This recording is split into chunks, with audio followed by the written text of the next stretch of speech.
La fin du statut de protection temporaire pour des centaines de milliers d'Haïtiens aux États-Unis ne constitue pas uniquement un dossier migratoire américain. C'est une question d'intérêt national pour Haïti. Face à cette décision, les autorités haïtiennes ne peuvent plus se contenter d'observer les événements. Elles ont le devoir d'agir.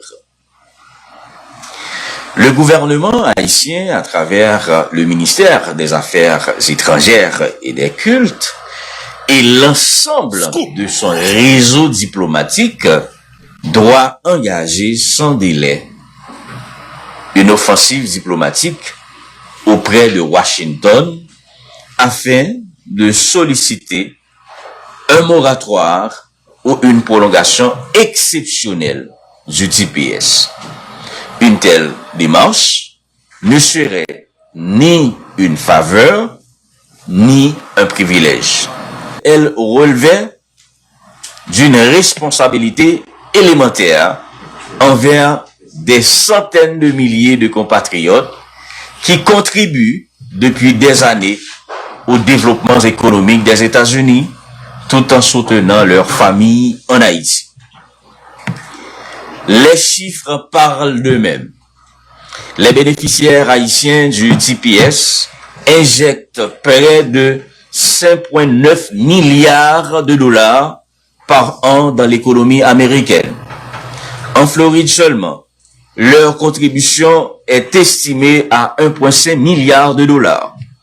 Ils travaillent dans les hôpitaux, les maisons de retraite, les exploitations agricoles, les entrepôts, les restaurants, les entreprises de sécurité et bien d'autres secteurs où pénurie de main-d'œuvre demeure une réalité.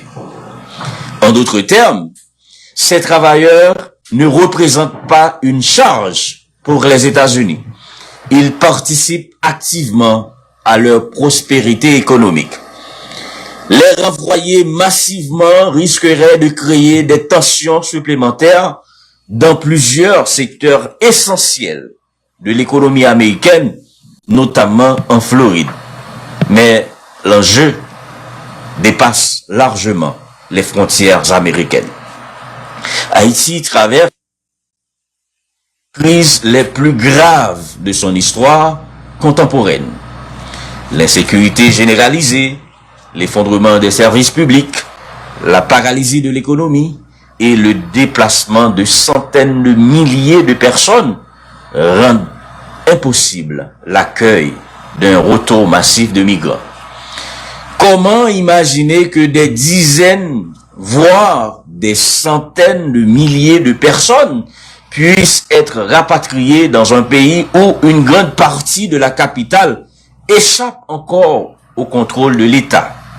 Comment espérer leur offrir un emploi, un logement ou des conditions de vie dignes alors que les autorités peinent déjà à répondre aux besoins des populations présentes sur le territoire?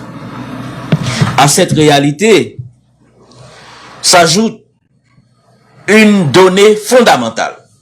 Les transferts de la diaspora constituent l'un des principaux piliers de l'économie haïtienne.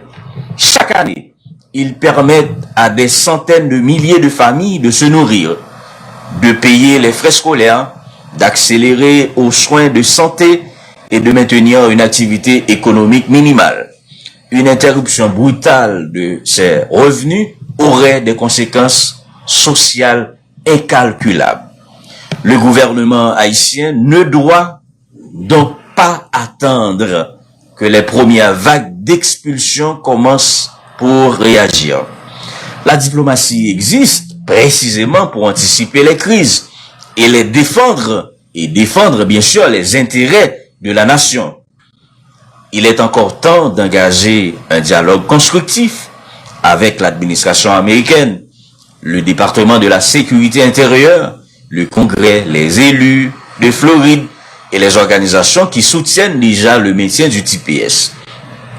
Plusieurs responsables américains, des associations professionnelles et des acteurs économiques reconnaissent eux-mêmes que la suppression du programme pourrait fragiliser des secteurs stratégiques de leur propre économie. Cette convergence d'intérêts offre une véritable fenêtre d'opportunité diplomatique. L'heure est venue pour les ambassades et les consulats haïtiens de sortir de leurs réserves. Ils doivent multiplier les démarches, mobiliser les alliés d'Haïti et porter un message clair. Le maintien temporaire du TPS est bénéfique à la fois pour les États-Unis et pour Haïti.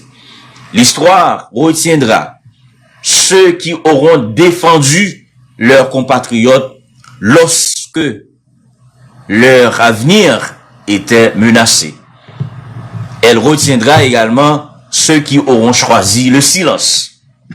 Dans ce dossier, la diplomatie haïtienne ne peut pas se permettre d'être spectateur, d'être spectatrice.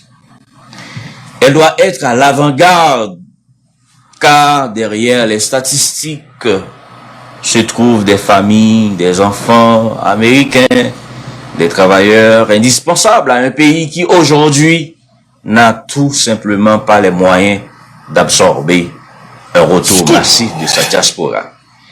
Un moratoire sur la fin du TPS n'est pas seulement souhaitable, elle est devenue une nécessité humanitaire, Joël, une nécessité économique et une nécessité stratégique.